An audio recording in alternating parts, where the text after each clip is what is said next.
Hello there, what is going on everyone? Today we are back with another Learn to Play video for Star Trek Into the Unknown, the new miniature skirmish games by WizKids, and we are going to be covering combat in this video. This is part 2 of a multi-part series where we're diving into various aspects of how to play this game. We've already done movement, which you'll have a link to at the end of the video, and now we're talking about combat. We're going to be talking about shooting phasers, firing photon torpedoes, and even ramming. Yes, preparing for ramming speed. We're going to cover all of those things for when your diplomacy has failed you and you've got to go to red alert, raise those shields, power up those weapons, and blow your opponent to itty bitty bits. If you like what you see here, I'd love to have you guys stick around and click that subscribe button and let me know any of your questions down in the comment section below. Plus, you can find social media links like our Discord and more down in the video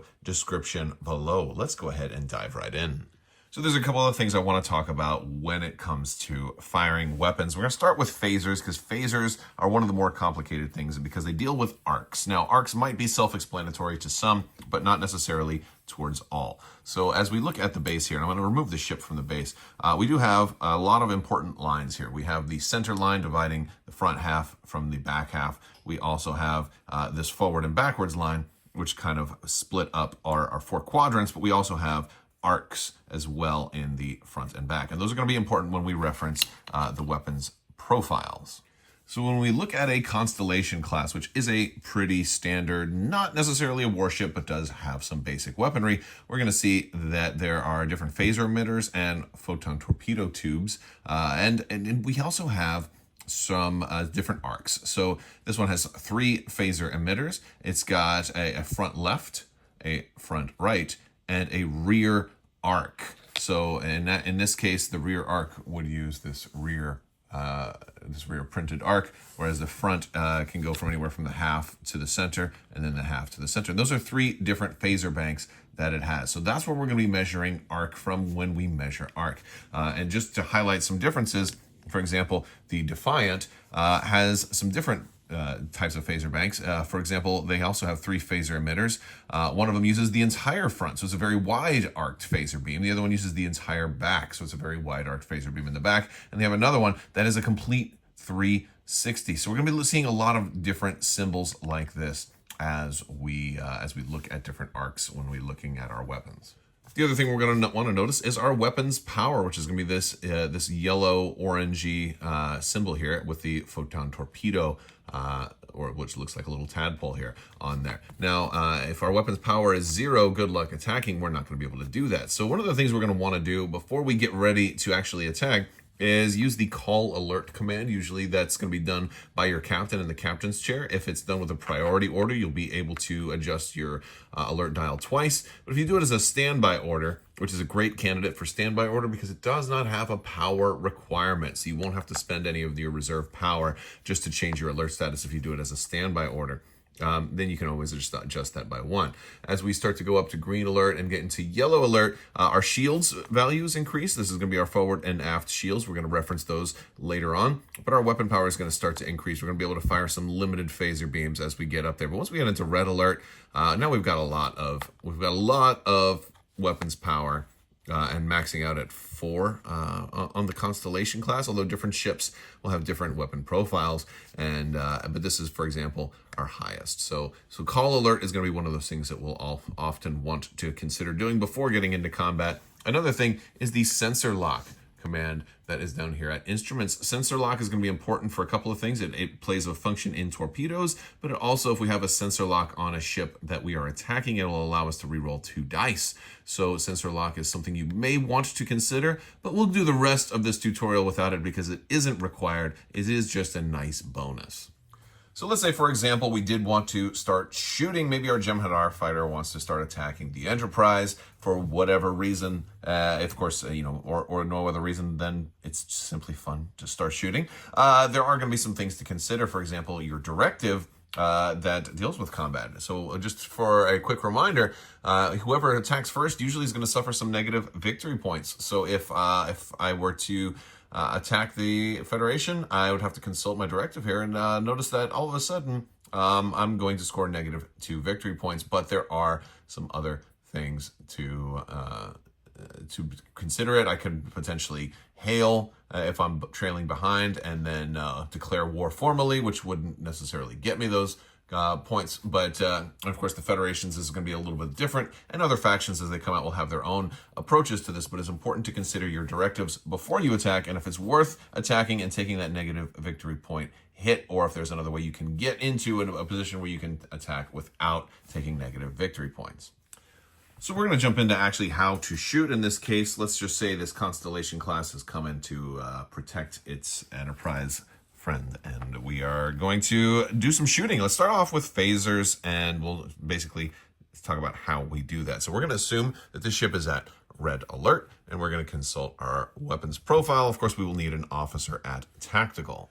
So what we can do is we can, if it's our turn during the priority phase, we can use Worf to initiate an attack, and we will go ahead and exhaust him. But before we do that, we'll want to take note of a couple of things. Worf has the Ordnance 1 keyword, which is going to factor into this attack. The value of Ordnance, if an officer is at tactical, if they have, it'll allow them to add a black die to the first attack. And you can make multiple attacks depending on how you want to divide your weapon power, but it's important to know that Ordnance is only going to go to the first attack. Worf also has some abilities where he can potentially gain another +1 to his Ordnance, so he could potentially be at Ordnance 2 later on, but that's his own Qapla' and ability, and that's sort of outside of the scope of this. But a point, suffice to say that if somebody has Ordnance 2, they'll add 2 black dice. If they have Ordnance 1, they'll add 1 black dice. If they don't have Ordnance, they're still eligible to fire tactical. They're just not going to get extra bonus dice. And there are other keywords and things that can also deal with weapons fire,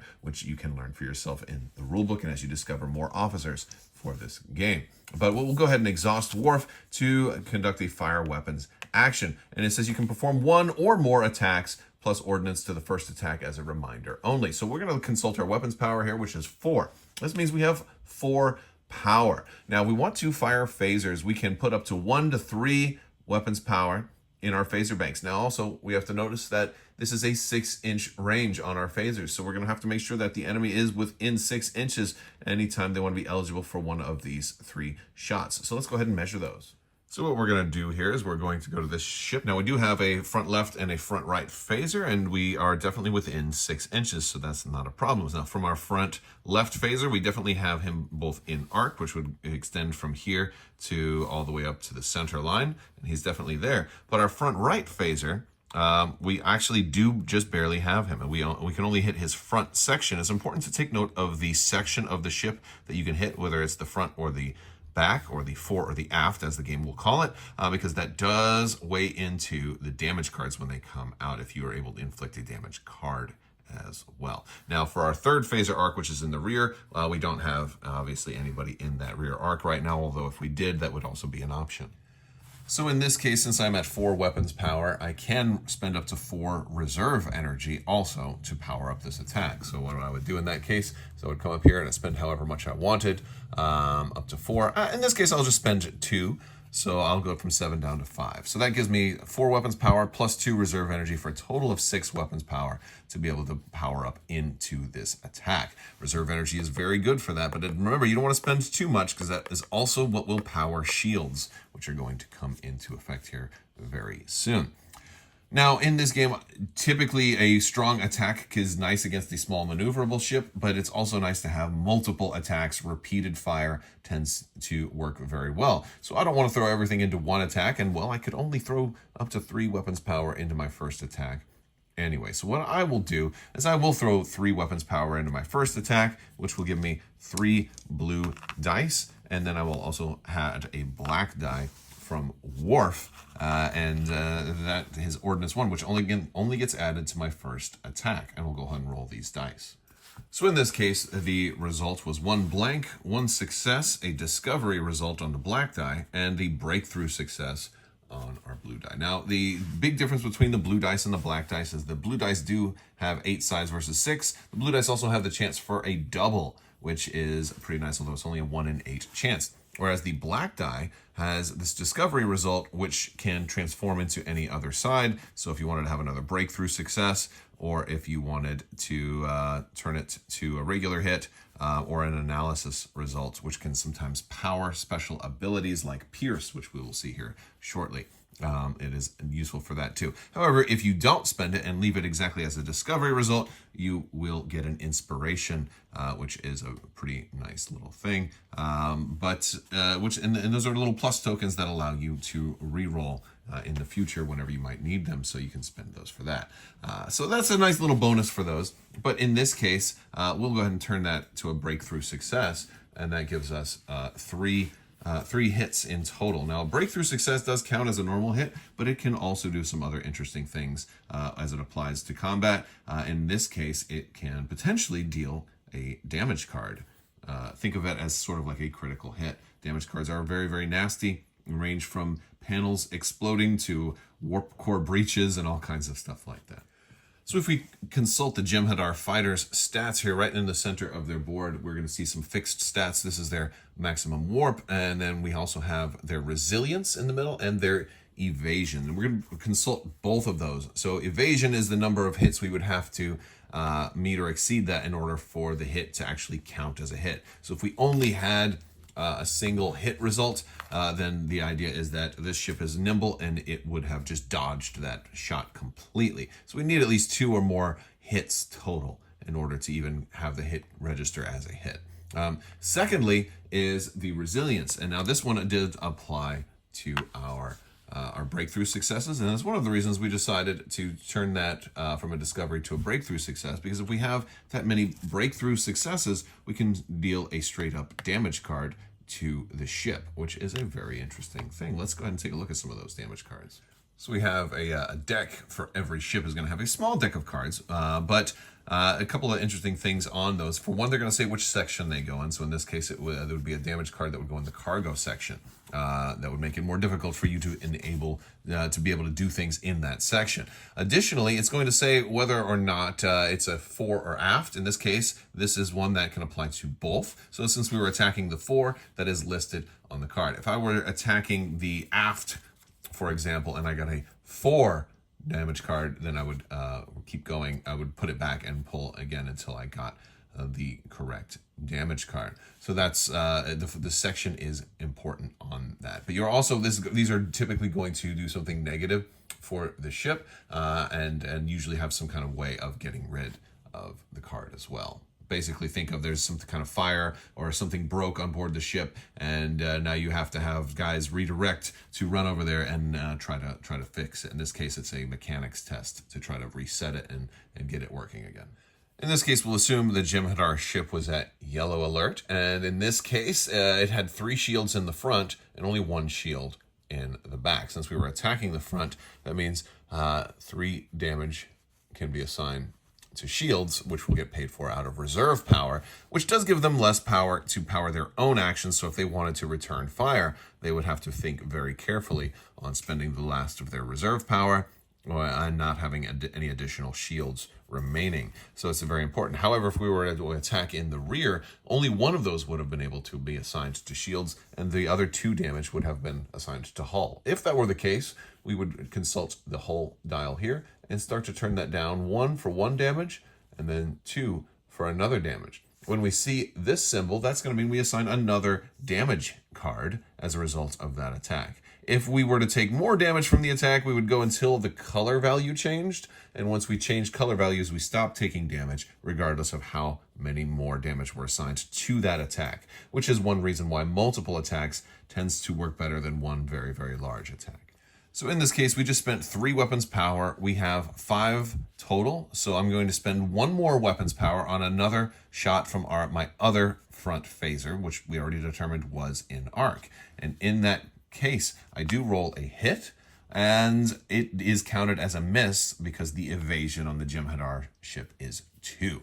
With only 1 weapons power remaining, I can then fire a torpedo, which we will talk about a little bit later, but I want to talk about a couple other keywords on weapons that I think are worth noting. So the Jem'Hadar's fighter has Pierce 1, and this is an interesting keyword that is going to allow you to, if you roll an analysis result on your attack, you can power that up and then pierce one of the opponent's shields. And what that means is that you will treat this attack as that shield value having one less. There's one less value that they can attribute to their reserve power. It's great for breaking through heavily shielded enemies. If we look at the Jem'Hadar battle cruiser, which is a larger ship, notice that it has also a higher amount of weapon power assigned to their Polaron arrays, but it has Pierce 2. So this one's very, very strong at piercing through shields and pushing a ship down into its next damage category. That is a particularly interesting thing. I also want to point out the Defiant class escort that has multiple different types of weapons. So again, you don't only have to fire phasers. You can also fire their phaser cannon batteries, which have a shorter range at only 4 inches as opposed to 6, but have a higher potential weapons power, and they have this Pulse 2 ability, which does allow them to re-roll 2 dice when attacking. So it's an all-around far superior weapon. However, you do have to be closer to fire it. So I thought that that was worth pointing out, that there are a lot of different types of printed phaser weapons on these ships, and every ship is going to behave slightly differently with that regard. Now, going back to the constellation that was firing, assuming I wanted to fire a photon torpedo with my final weapons power, which is a common thing to do. We're going to talk about how you do that. An important thing to note is that to be eligible to fire photon torpedoes or any type of torpedoes from your torpedo tubes, you have to have your torpedoes ready. Depending on your alert status, they may not be ready. You're going to need to see this particular symbol right there. If we were at green alert, for example, we have probes ready, but no torpedoes. And every alert status has, even at yellow alert, for example, we have some weapons power, but not torpedoes yet. It's not until we hit, on this particular ship, it's not until we hit yellow alert 2 do torpedoes become an option. So that's something to consider. You may not be able to fire torpedoes in the first place, depending on your alert status.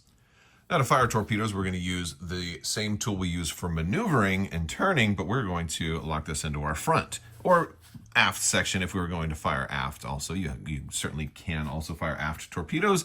It's good if somebody's following you, but in this case, we're going to use the front. Now, what I want to consult also is the turn values for my fore and aft torpedo launchers, in this case are 1, and that's a very common value for torpedoes. And what that means is when I'm going to fire a torpedo, I can turn this up to 1 click in either direction. And so in this case, I'll turn it about halfway in between the base and the 1, and that allows me to take this little photon torpedo option here, and I'm going to lock this in. Now I want to lock it into the little inverted chevron right there, and I want the pointer facing this way because that's the direction that I am firing the torpedo. It is facing away from me, and then after I fire it, I will put an endurance marker on there, kind of like a fuse of however many rounds, and I can put up to 0 to 2. And if I had other ships over in this direction, I didn't want it to hit them, I might put a 0 or a 1. But in this case, we'll say that it's the course is clear that way, and I'm just going to knock over my ship because screw those Jem'Hadar fighters. That's how we do it. But we're going to launch the torpedo this way. And that's as simple as getting them launched. But there's a lot more to torpedoes than just launching them because they can do a lot of things. They can move, although they won't detonate until the end of the round. So let's take a look at torpedoes in a little more detail. If we look at the Photon Torpedo reference card, this is going to give us a lot of our relevant stats for this. The important things to keep in mind here is that it's got an evasion of 3. This means that it can be, you can try to shoot it down. If somebody's shooting torpedoes at you, you can absolutely try to fire weapons at those torpedoes. Try to kill them before they kill you. However, torpedoes are small and nimble and not the easiest targets to hit. So they have an evasion of 3, meaning you're going to need at least 3 hits to shoot them down. One shot will kill them. So that's, you don't have to get a whole lot of damage, but since you need at least 3 on there, that they're unshielded though, they're gonna die for 1 hit. They have a movement value of 4, which means they're going to move 4 inches.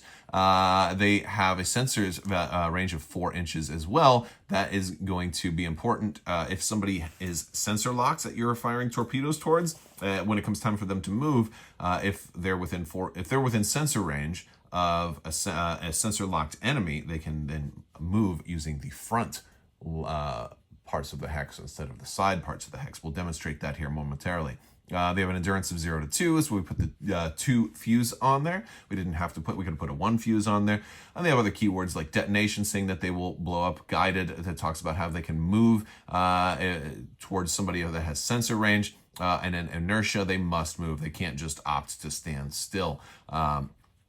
They also have the warhead that has the blast 1 keyword. It's going to roll 3 blue dice. It has blast 1, which this says that it will hit everybody at 1 inch when it blows up. So that means it could hit friendly ships as well. So you want to be very judicious when you're attacking with torpedoes. And that's one of the reasons why you might set a smaller timer, because it could potentially impact one of your own ships. You don't want to get hit by your own torpedoes. I have done it. It's not the most fun thing in the world, but it is kind of funny for your opponent when they see that you've blown up your own ships. Then there's some hailing that happens afterwards, and you can imagine the dialogue. They also have breach 1, and this is probably the most important thing about torpedoes, in my opinion, is that the tremendous damage that they are capable of causing. It says they can reduce hull 1 beyond the next color. So when I was talking about hull damage and I said how we would stop once we changed colors, this means that however many damage you roll, you aren't going to stop once you've changed 1 color. You will only stop once you've changed a 2nd color, which means that if somebody's already in the yellow, this can push them to orange, past orange, and into the red, where they tend to get disabled or destroyed. So yes, breach 1, very, very nasty. It makes torpedoes a great tool to finish off a weakened opponent that already has low shields or no shields, and means they're very effective at both finishing off a ship or also area denial, and we'll talk about that with how they move. Also, just for reference, there is quantum torpedoes also in this game. They're slightly different. They have black dice, and they roll 4 of them, which means they lose that double die potential, but they are more consistent. And so that is something else to keep in mind. I think in the core set is only the Defiant that has the quantum torpedoes set up initially on the card, but it's important to note that there are multiple types of torpedoes. I also want to point out the Jem'Hadar battle cruiser has a change to its torpedo tubes. It only has 4 torpedoes instead of aft, but it is a 2-inch, so it's an extra wide. A two-turn wide torpedo launcher, which is just worth pointing out because while it would normally, most ships can only launch about that far, he could potentially launch them about that far. So he's got a very, very wide angle on where he might want to launch torpedoes from this ship. So always read even the fine print, even if it says just torpedo tubes times 1, still read that turn value because little numbers can make a big difference. I want to point out one important thing. You can only do 1 fire weapons action during your turn. Whether you do it during the priority phase or as a standby action, you can only shoot 1 action's worth. So once you do that, mark yourself with a weapons fired token so that you don't, do a priority action and fire and then forget, and then later on at the end of the turn during the standby action, try to do another one by mistake. So that's what that token is for. So as far as torpedo movement, they're going to move it during the standby phase, but after all the ships have moved. So or at least all the ships have taken a standby action. So supposing this Jem'Hadar ship has already done everything and we're at the standby phase right now, they may opt to spend some energy and do a standby move and trying to get them sort of out of the path of the torpedo, and they might move sort of far away. However, let's just say that they didn't. Maybe they were out of power, and that's really, I think, when torpedoes tend to shine, is when a lot of ships are very, very low on reserve power. The torpedoes would then move, and what we'll do is we'll reduce their value by 1, and then we will move them 4 inches, and we will do that along the side. So I'll start with the back there, and we will advance them their entire move. So 1, 2, 3, 4. And now one of the things they can do is they can move to the other side of this. They have just a limited amount of mobility, and that might get them a little closer to their target, but not quite. Now, if I had sensor locked this Jem'Hadar ship, what I could then do is I could move them according to this side, but only if they were within sensor range, which in this case would be 4 inches, and they are just within 4 inches. So then I could move them this way, boom, and then they would end their move within an inch of the Jem'Hadar ship, and then would detonate. We would be able to roll 3 dice, and in this case, only 1 damage. So so that would, but let's just say I rolled, a 5, then that'd be a tremendous amount of damage that might be able to finish off that ship. However, torpedoes aren't the hardest things to avoid if you plan for them, and if you have energy to be able to move out of the way, then that's a thing to do. However, they also function very well as area denial. If this Jem'Hadar battleship was possibly coming in close to me, I might launch it over this way just to say, hey, you know what, don't come any closer, because then this thing will blow up before it moves. Because if you're close, it won't even move. If you're within an inch of it before it moves, it will detonate before the move as well. So again, they can be a nice way to do some area denial. So after that torpedo goes off and it does some damage to this guy, maybe this guy is still alive, but he's hurting. Maybe he wants to ram. Well, let's talk about ramming. Maybe he wants to ram the Enterprise. The Enterprise is here and he wants to recreate that scene from Deep Space Nine. How does ramming work? Well, first off, in order for a ship to ram, most ships cannot ram. Currently, the only ships that have a built-in ram ability printed on their card is the Jem'Hadar fighter. So if you want to ram, you need something that lets you ram. And it has to be printed, basically a printed ram action. In this case, it's going to be final attack. Although there are other ways to potentially do it. The Jem'Hadar battlecruiser has a damage card that can let them ram as well. And just for reference, this is antimatter containment disabled, which is slowly destroys your ship, and right before you die, it gives you the option to ram from the Jem'Hadar battlecruiser as well. So there are some other ways, but primarily we're going to talk about the Jem'Hadar fighter, since this will be the most common ship to ram for quite a while, I'm sure. A couple of things to consider if we want to ram. We have to follow everything that's in the printed ram action. In this case, we need somebody to be in our front arc and at 2 inches. They'd have to be very close. In this case, look at that. What do you know? Well, the Enterprise is within 2 inches of our front arc, so we can fly right into the Enterprise right there. We also have to be in the orange for our damage, which means we have to have, in this case, we have to have 1 health left. If we were in the yellow, we would not be eligible. It's like it's a desperation move. It's frowned upon, but we know that the Dominion is willing to do it because they think, hey, we're going to die anyway. We're outgunned. Let's do it. What we're going to do is we're going to test our ops plus our discipline. Again, this is from the helm. So if you have somebody on the helm with discipline, they're going to be better at ramming a ship. The ops is how many blue dice you're going to roll. Our discipline, our plus, is how many black dice we're going to roll. So if our ops in this case is 4, we would get 4 blue, and if we had somebody with discipline 1, right, we could roll a black die, and we would make that test, because then our ops here, that's related to our crew. We would have probably taken some damage along the way. Maybe we only had 3, so again, your crew is usually not doing too well if you're that damaged. And then the difficulty is going to be the target's evasion stat. So in the case of the Enterprise, it has an evasion stat of only 1. So it's going to be an easy ram to make. But if we were trying to ram, a smaller ship like the Defiant, it would be a 2. If we were trying to ram a torpedo, I suppose you could. That would be be a 3. Oh, that is really weird to think that you could ram a torpedo. And I don't even think it would do any damage to you because it's not I'd have to look that one up. That's really weird. But yes, so we would go ahead and make this test. If we succeed, we then do the ram. So in this case, let's just say it was 3 plus the black, and we got 2 successes. These won't do anything in that particular roll. It would be a successful ram, and it would do some damage. Now, there's a damage chart for ramming. Also, I want to point out that we do have to specify which section we're ramming. So if, for example, we were right here and we could hit either the front or the back, we would have to choose, because both sections would have to be in arc if we wanted to be able to choose both of them, and they'd also have to be within range. But in this case, we were ramming the front. So what's going to happen is if we succeed, basically they're going to take damage, and they're going to take damage based on our size. We are a small ship, so basically the size is if you're a large ship, it's 4. If you're a medium ship, it's 3. If you're a small ship, it's 2. And if you're a shuttlecraft, it's 1. So we're a small ship, so this would deal 2 damage to the Enterprise. Now, if we had rolled a breakthrough success, that would increase the damage that they take by 1. However, this is not a stackable roll. So if we rolled 3 breakthrough successes, it's not going to increase the damage they take by 3. It's a fixed, having 1 is all you need for that extra damage from the ram. And so it's not like we could roll 5 damage and just like completely one-shot the Enterprise.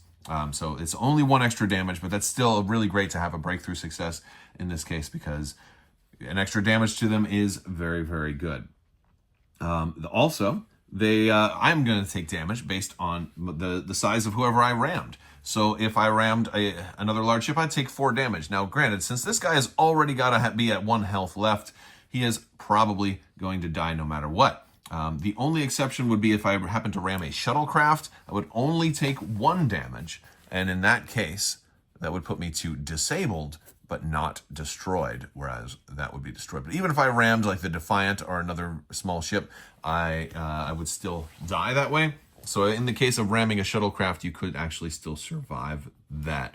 But basically ramming any other actual ships is also going to kill you, because you're going to take that damage in return. So you want to do as much. That's why you want to roll at least 1 breakthrough success, if of course you can. And then I'll be dead, and I'll take that ship off the board, and I'll fly away. It'll be removed from play. And then the Enterprise will have flames, and they'll be like, ow, ouch. The Enterprise will actually say ouch at that point.